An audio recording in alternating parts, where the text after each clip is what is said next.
you change the route, you load a little bit more SAF onto them, you can have, for very cheap, at a very cheap cost, you can have massive climate savings, which are actually colder actually temperatures on ground. Like you have like less climate impact on like kind of an instantly basis. That's like the kind of the potential on contrails, because they affect temperature on such short time scale. So the effect is immediate.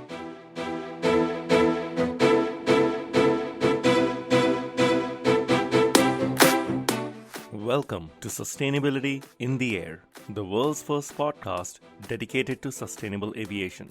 I'm your host, Shashank Nigam, the CEO of Simplifying. Every Thursday, I have important conversations with top aviation executives, technology entrepreneurs, and policymakers helping aviation take climate action. Conversations that help separate the signal from the noise. Whether you are a frequent flyer or an airline executive, if you care about sustainability or simply love traveling, welcome aboard. Today I have the pleasure of interviewing the first ever brothers on this podcast, Maxime Myers and Nicolas Myers, the co-founders of Estuaire. Estuaire is a data platform, a climate tech company that has now secured funding from 4 different funders. Initially, they started out with a very powerful contrail data platform, but now they've expanded to all types of climate-related data, serving airlines, OEMs, and the aviation industry at large. We discuss why data transparency is a strength for the aviation industry, how Estuaire is planning to help airlines deal with not just the CO2 emissions, but also the non-CO2 emissions from flying. And finally, also importantly, their startup journey as brothers, as co-founders, and in aviation. Maxime has a background in Airbus. Nicolas comes from MIT, and how they built this company together and their vision for Estuaire. Please enjoy.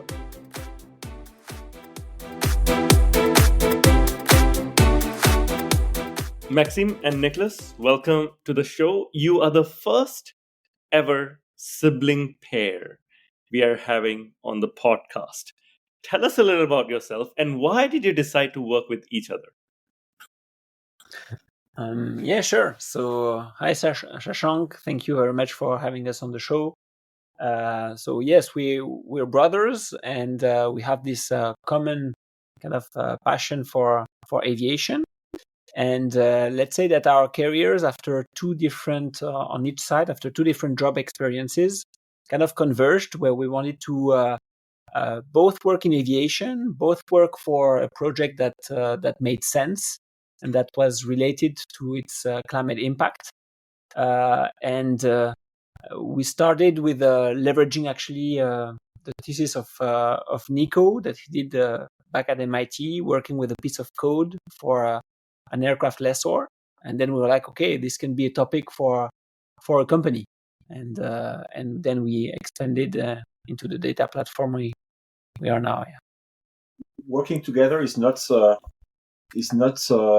obstacle or something that is slowing us down. It's rather the opposite. And we know each other for so many years, and we actually used to say that we've been working together for more than 30 years now, since we've been playing first and now working together. But yeah, we do know each other pretty well, and so we know how to anticipate how the other is going to react. And so in a professional setting, it's really a strength. So tell us what led to the founding of Estuaire, and am I pronouncing it correctly? What is the correct pronunciation? Yeah, Estuaire, but I guess we are saying it in a French way, so you're saying it correctly, of course. Okay, Estuaire it is. For the record. I mean, it started by our desire to answer that question of the true impact, the true climate impact of an individual flight. You look at a flight and you're like, okay, an aircraft produces CO2 out of combustion. It produces other greenhouse gases. There's the non-CO2 layer. there's also the life cycle approach, right? What about building that aircraft, and how do you amortize that climate impact or its lifespan? And so all those components treated separately led us to actually build data around it and build quantitative ways to estimate that climate impact in a holistic way. And then we decided to put that data at the service of the full aviation value chain. So that's how it started, really. Had you worked on this data? Nicholas, you mentioned working at MIT. Did you have exposure to this data? Maxime, did you in your previous life have exposure to this data? This sounds very complex to any layman. Yeah, I mean, on my side, my research at MIT was focusing on optimizing flight operations, especially around airports. But I had worked a lot on flight track data. And whenever you want to compute the climate impact of a flight, many people just take, great circle distance, very simple assumptions. We really wanted to give an exhaustive and quantitative approach to this problem. And so to do this, you really need to understand what is happening on the flights and thus analyze the flight track. And this is kind of the expertise I'm bringing to the company and I brought initially. On Maxime's side, it's rather his experience at Airbus when he used to work at in the urban air mobility departments, where he did a bunch of aircraft life cycle analysis on various electric concepts. And so he brought this knowledge of, life cycle assessments.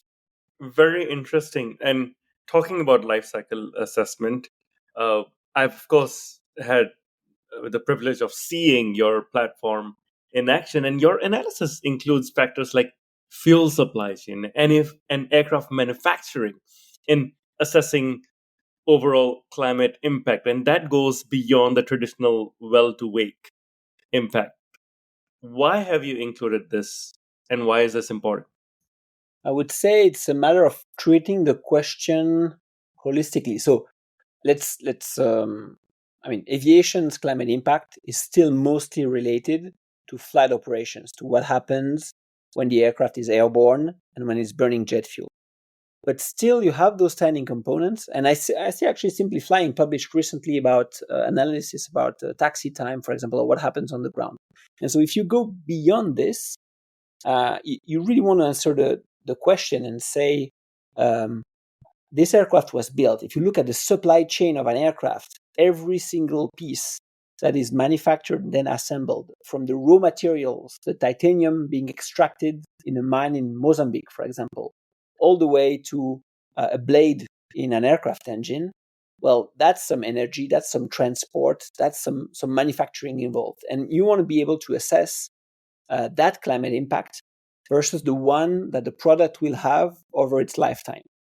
Turns out for an aircraft, it's really, as we said, the majority is what happens in flight. But then when you're looking at new types of propulsion, at electric aviation, for example, well, then maybe that shifts a little bit, because there's a lot of climate impact that suddenly goes into simply assembling and manufacturing a battery. You can also take that reasoning beyond when you compare an airplane with a ship or a train for like domestic or international travel. You want to keep those holistic values in order to be fair in all the benchmarking that you do. Kind of. And fundamentally, what Maxime just said is that the conclusion of this type of analysis is that the aircraft is really a fuel type, right? So you have the fuel being burnt in the engine, you release CO2 in the exhaust. And it's really different from a lot of goods that we use in our day-to-day life, where the manufacturing of the good is a big amount, represents a big amount of the climate impact of the good. Like if you buy a brand new phone, right? It's not going to be about producing the energy and putting energy in your phone. There's going to have an impact part of the production. And so when we speak to customers, when we speak to airlines, we need to bring these quantitative values to tell them, okay, it's actually better to renew your fleet as fast as possible rather than keep an old aircraft in the air that will potentially burn way more fuel, but will prevent a new aircraft from being built. So this is interesting, right? Going back to putting my aviation strategy hat on, you've got airlines like Delta, which love to have older aircraft on cheaper leases and then milk them over their lifetime, or even smaller, until recently more profitable airlines like Rex in Australia. You used to fly old Sabs, right?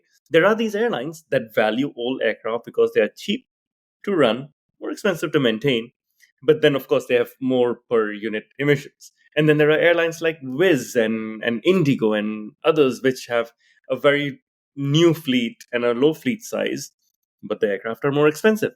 From a business perspective, how do you justify incorporating the cost of emissions if the cost of the entire operation is much lower with an older aircraft? You need to look at all the factors that you a bit like you would look on the cost side at your total cost of ownership. And all the aircraft would be cheaper, but you would spend a lot in materials, in maintenance, in maybe downtime, and you need to pay back passengers because reliability is getting hit.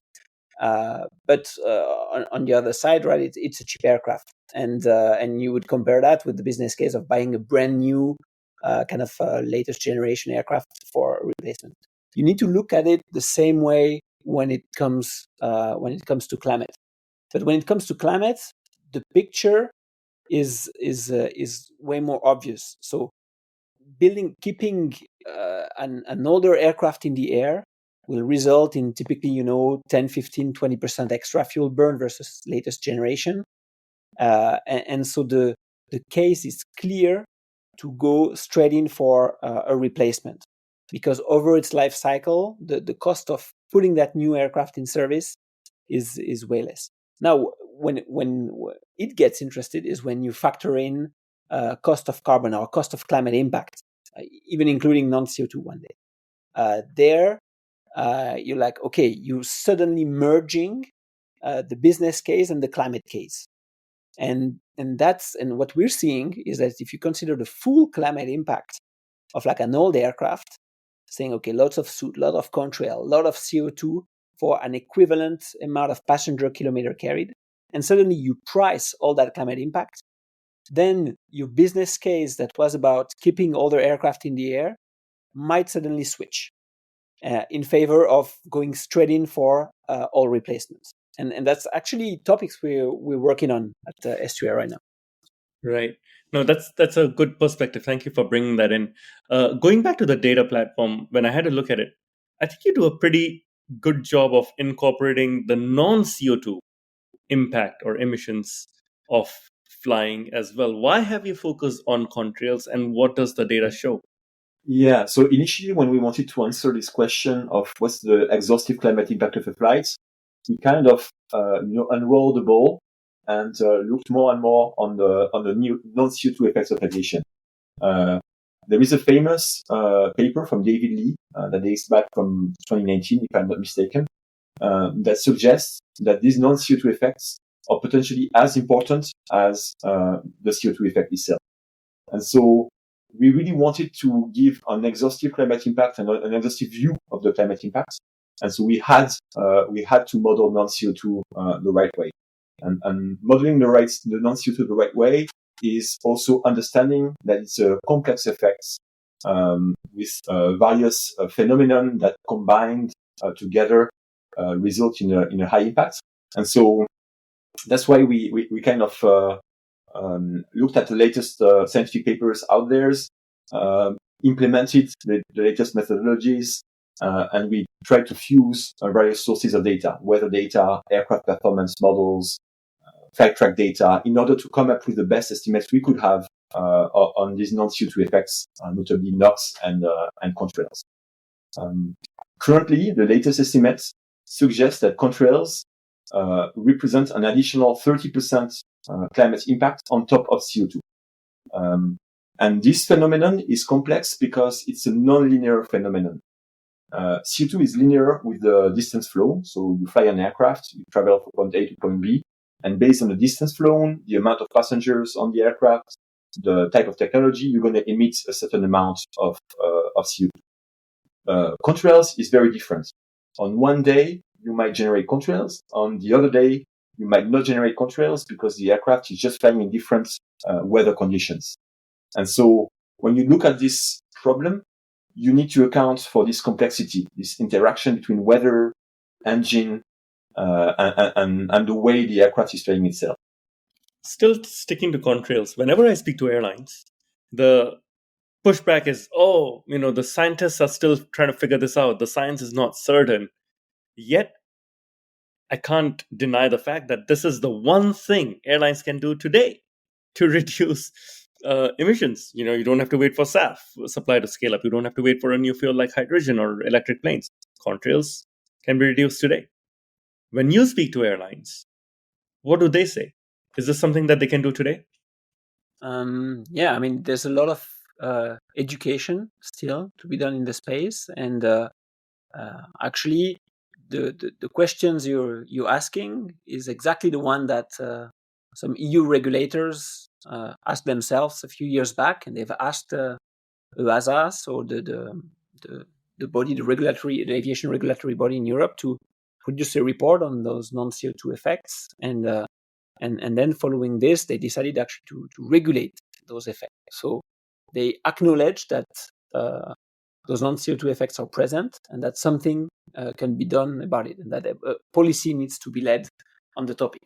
Now, it's true that in the field today, it's amazing how many publications you have per month on the topic. Like the non-CO2 topic, and not only contrails here, is especially on the rise. And when you ask a scientist, they will always tell you it's uncertain, I need to work on a model. When you ask an NGO, they will tell you it's been stated in IPCC reports for 30 years, why aren't we doing anything?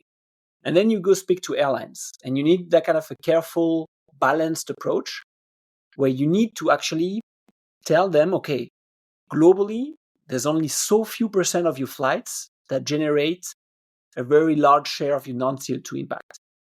You work on those flights, you change the route, you load a little bit more SAF onto them, you can have, for very cheap, at a very cheap cost, you can have massive climate savings, which are actually colder temperatures on ground. Like you have like less climate impact on like an kind of an instantly basis. That's like the kind of the potential on contrails, because they affect temperature on such short time scale. So the effect is immediate, and the investment is extremely cheap because you only need to touch so few flights. So the potential is here to actually do something, and at a time scale that is not the one of a SAF power plant, of an aircraft replacement program, which is more, in the 5 to 10 years time scale. And that's really the opportunity that we strongly defend. Very well articulated, Maxime. On this, your research has shown the disproportionate impact of CO2 that you just mentioned, right? I was looking at the numbers that only 2% of the flights are responsible for 80% of aviation's contrail warming effect. Now, this is very interesting for targeted interventions. How does Estuaire's technology help airlines identify these high impact flights that you just talked about and develop strategies to then reduce their climate impact? So if we take a step back on the contrail effects, to understand why only 2% of the flights are accountable for 80% of the contrail impacts, you need to understand what is happening. So the aircraft is actually flying into a pocket of air with high humidity and low temperature. And this pocket of airs with high humidity and low temperature are really located precisely in certain areas around the globe. And this is the first reason why only 2% of the flights are accountable for 80% of the contrail impact. The second reason is that a contrail that might be generated by a flight can be either cooling or warming. And so basically, if the contrail is generating in the morning, it's going to last in the atmosphere for up to 12 hours. And so it's going to last during the day. If a contrail is generated at dawn, it's going to be basically lasting overnight. And during the day, you're going to have a trade-off between the amount of energy that is being captured coming from the Earth, so the infrared radiation of the Earth, and the sunbeams that are being reflected towards the space. And so you have kind of a cooling effect during the day with a trade-off between two different effects. while in the night, you only have a warming effect. So basically, you only capture the infrared radiation of the Earth, and so you warm the Earth. And so depending at the time at which you fly, you might generate a contrail, and this contrail might have either a cooling or a warming impact. And so overall, if you take into account these two effects of highly located, humid and low temperature areas, and this trade-off between cooling and warming contrails, you end up with these statistics. And that's why we believe, thanks to Estuaire, if you use right weather forecasts and the right modeling capabilities, you are able to identify before the flight takes off these 2% flights and might generate these 80% contrail impact. And it's all about identifying those flights and in order to be able to work on them in a second hand. This is so interesting because for very little effort, like Maxime, you were saying earlier, you can have the biggest impact. Maxime, you also alluded earlier to having SAF on board these flights. What is the impact of SAF on contrails? Do you have any conclusive evidence on that from a data perspective? Yeah, so there's been some publications. So SAF tends to be a cleaner fuel because it's not of fossil origin. So you have like a kind of a cleaner molecular distribution. So when you burn it, you have less impurities, so to say. It's like a cleaner burn. And so what comes out of the engine exhaust, is a little bit cleaner and is potentially, there's less candidates actually to form those ice crystals that will form the cloud because the fuel is originally cleaner. There have been like flight tests from Airbus, Boeing, actually validating those points. There's like further research that is needed because it's really hard. You have to imagine, right? You go behind an aircraft and you try to sense what's in the cloud and you try to relate it to the engine condition as the way it's working. So it's really and it's also expensive work because you need to keep flying for a certain amount of time. But yes, first conclusions lead to the fact that SAF has a positive effect on contrails and especially on contrail lifetime. So even though you have like a thicker plume and maybe more water out of it, and so a thicker cloud, that cloud lasts in a shorter amount of time, and so you have less climate effect. And so then the whole question is like, okay, if there's just little SAF available, let's use it wisely. Let's give it to the flights that are contrail prone. So let's plug in a contrail forecast model or some parameters like evening flights, certain generation of engines, and that let's give the SAF in priority to those flights. Because then out of a single molecule of SAF, you really maximize climate saving. You have CO2 savings from the life cycle of the SAF, but then suddenly you also have non-CO2 savings. And so it's like it has double the potential that you originally thought this molecule had. So, I mean, this whole point raises this is the whole concept of end-to-end contrail management. Contrail is not just a flight ops topic. You look at it pre-flight. You can act strategically on it. What is the aircraft I choose? Where do I allocate my SAF? What is my departure time if I'm a charter airline? Can I play with all those factors? And then when I'm airborne and I have no choice left, there it becomes a tactical problem. Can I avoid contrail areas? And then after end-to-end, so you validate all this. Where did I fly versus my flight plan? Do I have a satellite image that confirms or infirms the contrail that I formed or not? And actually unrolling all that chain from way before the flight to the flight and after and post-flight work is actually what drives our product roadmap at Estuaire on contrails. Very interesting. You just alluded to something I want to dive a little deeper on, which is some surprising results you had where new generation regional jets had unexpectedly high contrail contributions. Can you explain how factors like aircraft type, engine specifications, flight patterns actually influence overall climate impact?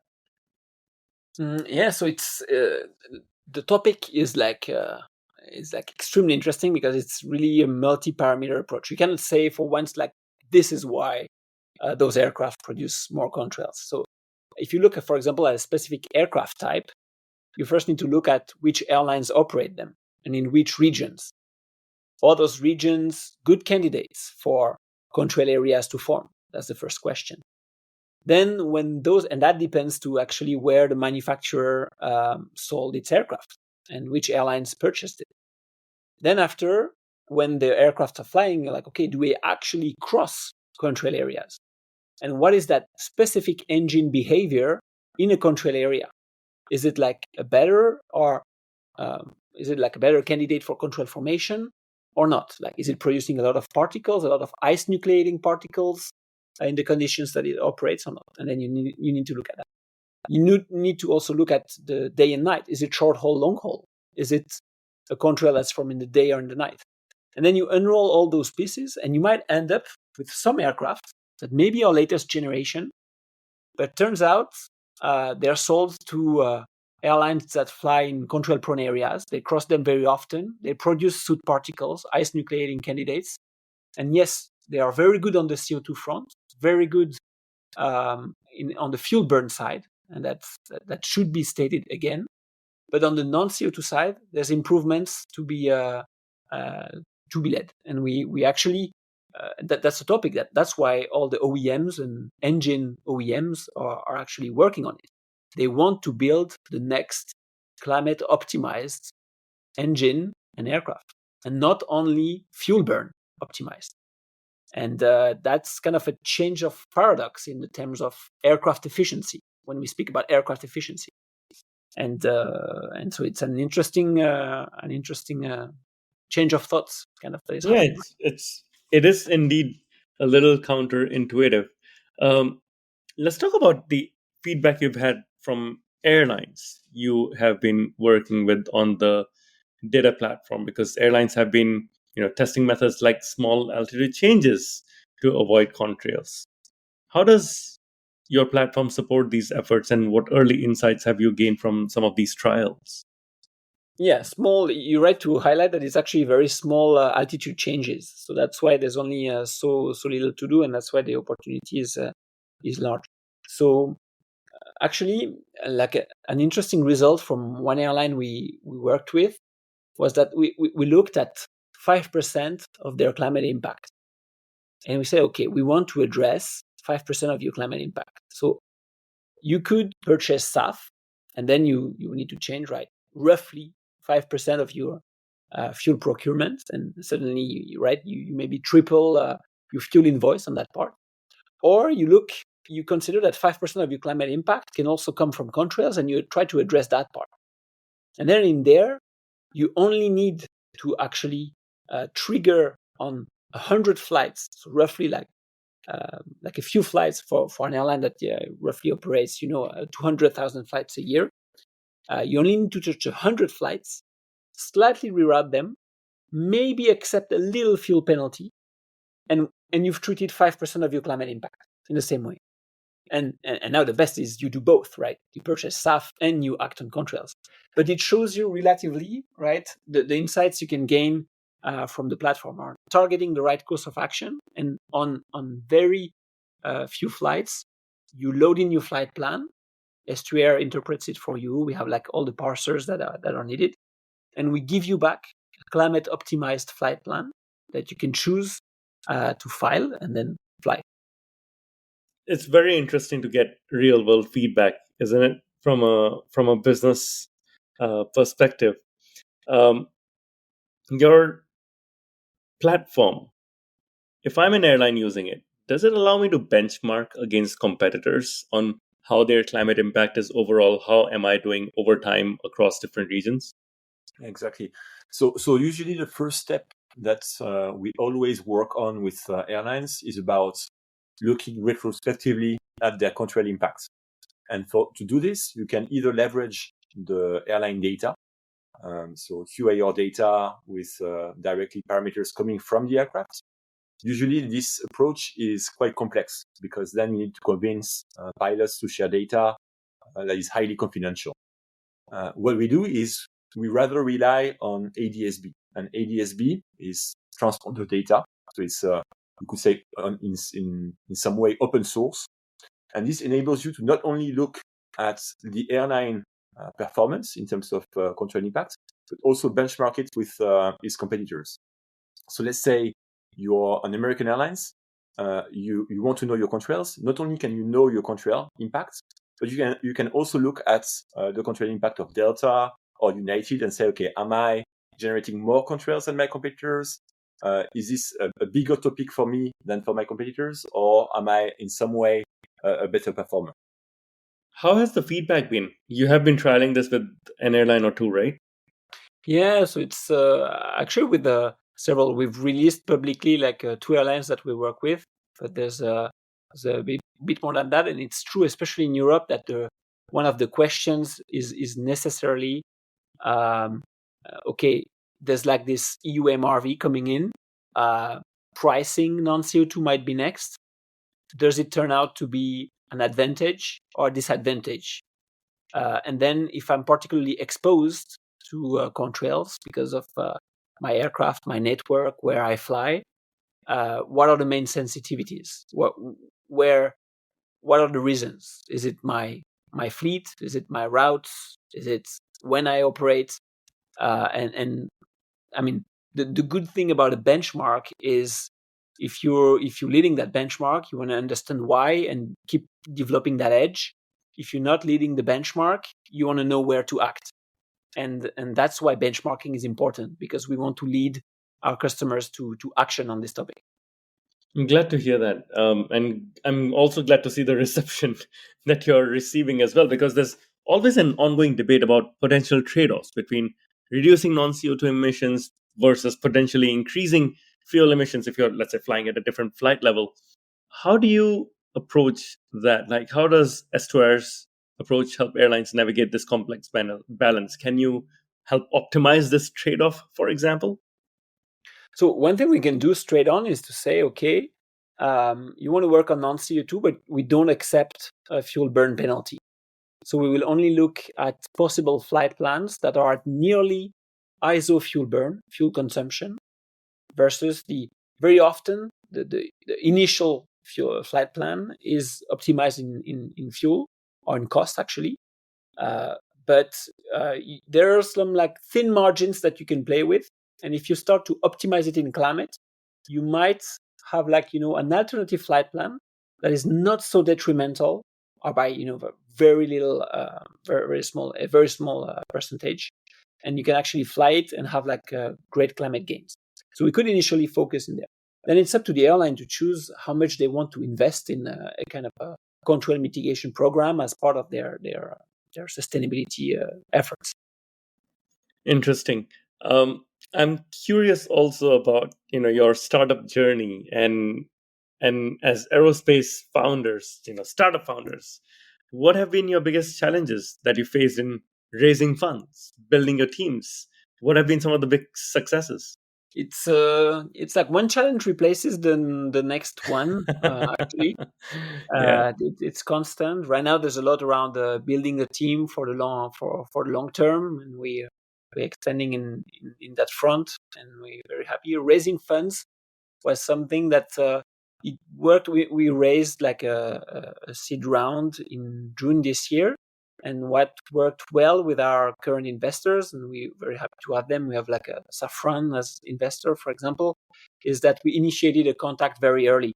And so when you initiate a contact very early with an investor, they look at where you stand, and you reach back again 6 months after, and they see they're able to judge some kind of progress or some kind of evolutions, and that seeing that you can deliver on some promises, not all of them, of course, but on some promises that you had made 6 months back. And that's how we kind of built, we faced the fundraising challenge. Now I would say day to day, I mean, we still take a lot of, you take some doors necessarily, but you always need to bounce back, come back, accept that sometimes a sales cycle can be particularly long. And I think in there, our story kind of also maybe echoes the one of Simply Flying, where we're advocating for the same messages, and right, your first customers are your ambassadors, and you're so happy to deliver value for them that you want to write show it as a flagship everywhere. And I think that's what works well in that sector. Yeah. No, absolutely. It's been 17 years now. So Simplifying is no longer a startup. But yes, we are in the B2B aviation space. We have been on the technology forefront as well and digital. You mentioned Safran as an investor. And I know we have talked about airlines, but Estuaire's technology seems to impact various parts of the aviation value chain, from airlines to airports to OEMs and even financiers. How do you balance the needs? Who is your customer here? I mean, I would say that from the very beginning, we kind of believe in this ecosystem approach, where airlines are the one that can act, most efficiently on their climate impact. But on the rest of the ecosystem, you have OEMs, you have aviation finance, so finance lessors and financiers. You have airports, and all of these surrounding businesses can have an impact, but it is indirect. And so we believe that the data that we produce can also help these other businesses have an indirect climate impact reduction for aviation. For example, you can look at on airport, right? On airports is incentivized to monitor the climate impact of all flights departing the airports, but it is also incentivized as part of the airport carbon accreditation to motivate their customers, so airlines, to act on climate. And so by looking at climate-driven airport charges or SAF distribution at airports, you can really trigger some change and have an indirect climate impact reduction by working with these players. Yeah, on this value chain move, you have like a sustainability-related costs all along, right? And the financier, they want to talk about sustainable financing, and okay, is my cost of financing suddenly higher if I'm looking at older aircraft? Nico mentioned the sustainability-related charges at airports. What about also, state schemes and tax credits if you purchase SAF or if you purchase newer generation aircraft? So if you pile them up all the way, and then suddenly there's the cost of carbon and cost of climate impact that an airline eventually has to face, depending on where it's flying. And so if you pile all of them up, then you really see that the action can be driven all along the value chain. Right. You've had a very interesting journey building this platform up. How do you differentiate yourself? Because there are so many carbon calculators out there. There are large data companies like Cerium and OAG. Where do you fit in this puzzle? So we kind of focus on let's say that we leverage up to the greatest extent, I believe, from what we've seen in the market, data fusion, like in a very granular fashion. Putting taking all flight trajectories, 40 million of them in 2023, mapping weather on top of it, estimating fuel burn, CO2, non-CO2 life cycle impact, kind of illustrates the unique transparency that this sector can leverage and that Estuaire wants to leverage for the sector. And so we kind of at the tip of the spear in terms of climate impact modeling, which goes beyond, just considering a CO2 value for an asset over a year. So I think we want the key word here is granular. We want to be very granular, and we start with the climate impact topic, granular and exhaustive at the same time, and that's why we differentiate. I think we up to now in 2023 we're the first one to build a 2023 aviation non-CO2 inventory, all flights analyzed.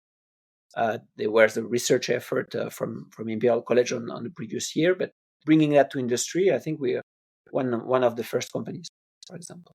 One of the things you just mentioned and we touched upon earlier was multiple data sources.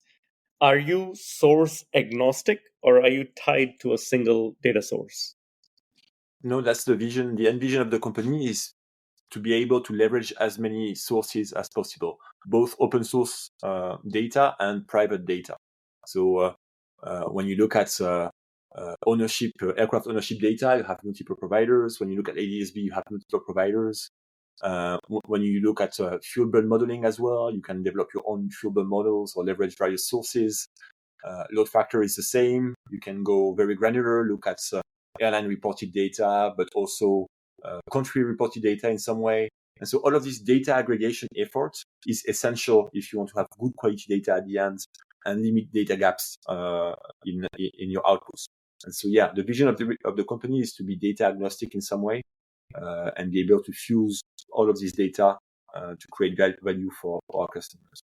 Very, very interesting. So would I be right in characterizing Estuaire as potentially becoming the sky scanner of climate data? Yeah, good. It's a good comparison. I like it. So. Skyscanner takes in all airlines, isn't it? That was their vision. No airline left out, including Ryanair.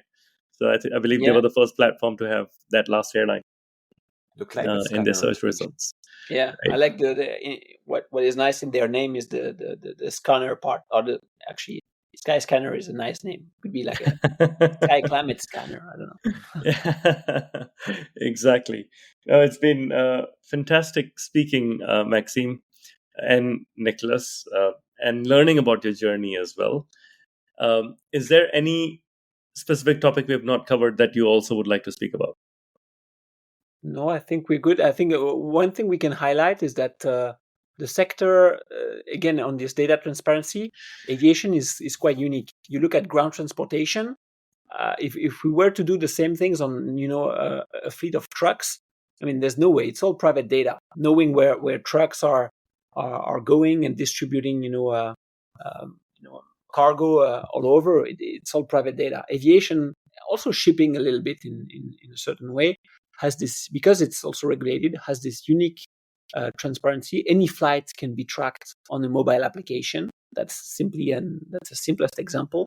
And I think more needs to be leveraged into professional services and climate data services. Fair enough. Yeah, I think transparency matters. Aviation has this data that's publicly available, so why not use it, right? Why not use it for the benefit of the airlines and of the climate as well? The final part of this interview is what we call the rapid fire round, in which we get to know you a bit more personally. And if you have heard the podcast before, you probably know what's coming. Yeah. And because it's two of you, we'll double it up. Okay, so I'll start with something simple. What's your favorite movie, Maxime and Nicolas?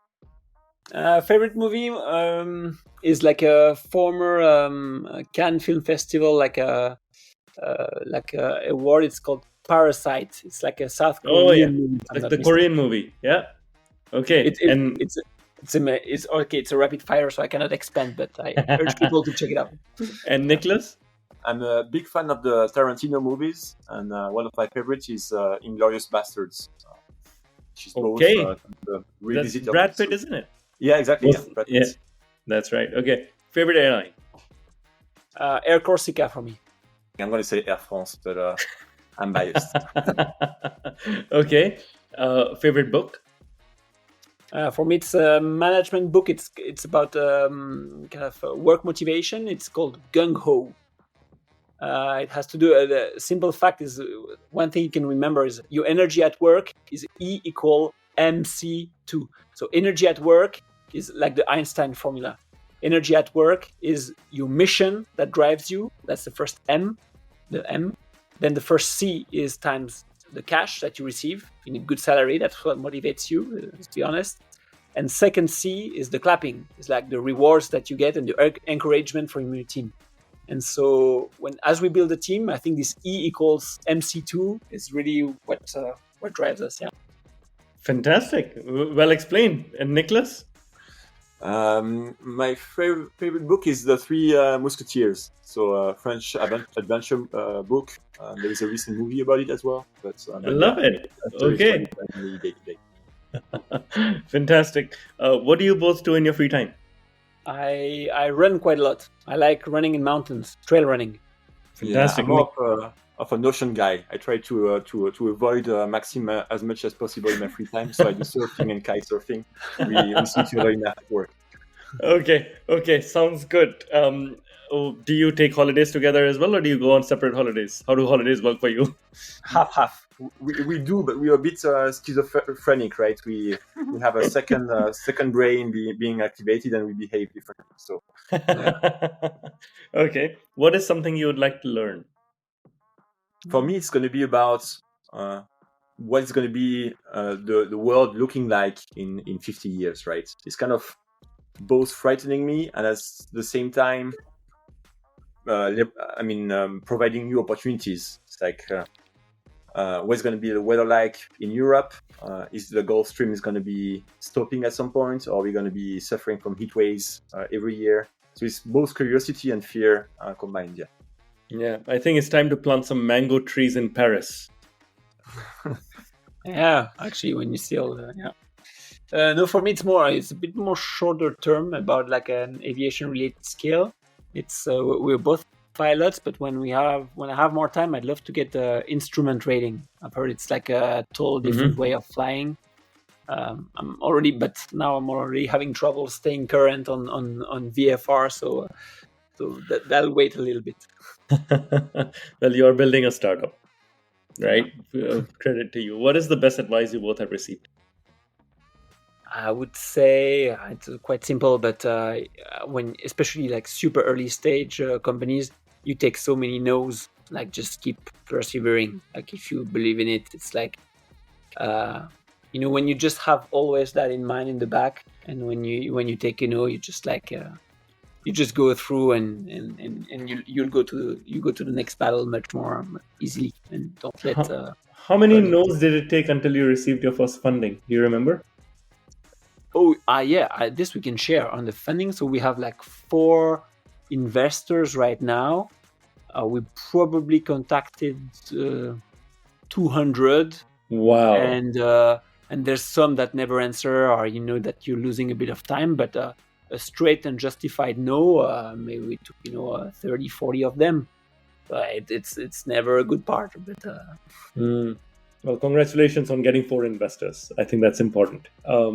Nicolas, what's the best advice you've received? Yeah, I would say never start a family business. And here we are.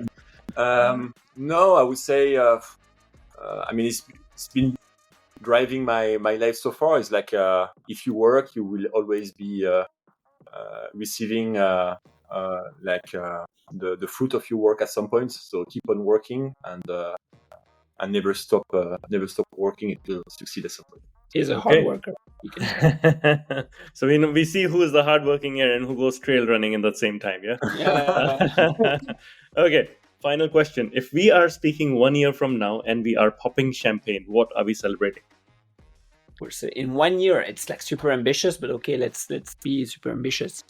Maybe 10 extremely large airlines having successfully implemented a contrail mitigation program, and day to day they know where contrails form. They try to avoid them, and they've done this part on climate change onto the next, right? Super ambitious in 1 year. I think it'll take more than that, but that's what we work for. Fantastic.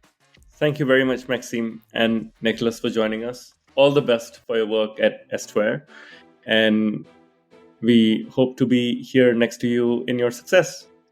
Yeah. Congratulations. Thanks a lot, Shashank. Yeah. Thank you for the opportunity. Great to be on the show.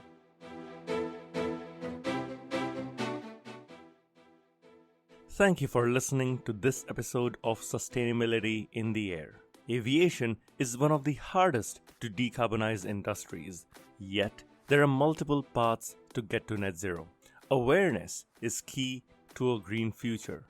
So please give us your support to help our sustainable aviation insights reach a wider audience. You can do this by sharing this episode on your network, on LinkedIn, Twitter, or even WhatsApp. Or perhaps you might consider leaving a review on Apple Podcasts, Spotify, or wherever you listen to this episode. You can start a conversation with us by writing to us at podcast@simpliflying, that's simply with an i.com. And for more content on sustainable aviation, please visit our website green.simpliflying.com and join the movement.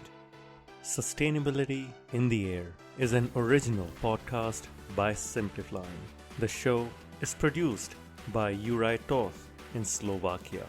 Dirk Singer is our Director of Sustainability, who leads research for each interviewee out of Greenwich, UK. Shubhadeep Pal is our Supervising Editor based out of Mumbai and Singapore. The articles are written by Ayushi Badola in Dehradun in India and Mira Hull in Montreal, Quebec. Creative design is led by Ligia Esteve in Montreal. Baiba Dreamen is the project director for the show based out of Valencia, Spain. Special thanks to Wendy Sim in Singapore. And I'm Shashank Nigam, the CEO of Simplifying and your host. Please feel free to connect with me on LinkedIn.